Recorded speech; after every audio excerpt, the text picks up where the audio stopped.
Do you want to be able to make a full screen on CapCut? Well, then you have come to the right video, because I'm going to show you exactly how to do this, but make sure that you watch this until the very end so that you don't make any mistakes in this process.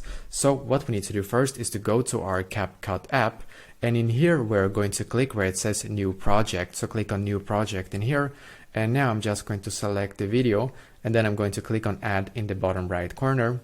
And as you can see, I'm now taken to this page right here. What I need to do in here is to click where it says edit in the bottom left corner. So click on edit in the bottom left corner.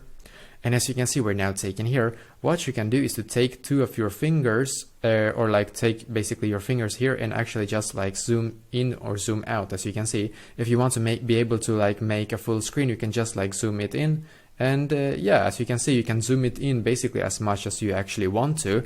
And what you can also do is to click on this symbol right here, as you can see, and then you will be able to get like a full screen on your like CapCut app as well. So basically this is exactly how to do so. So let me know in the comments below if you have any questions, and I will do my very best to try to help you. And also please leave a like on this video and subscribe to my channel, because I'm doing a lot of helpful videos constantly that might be very useful to you. Thank you very much for watching, and I wish you an awesome day.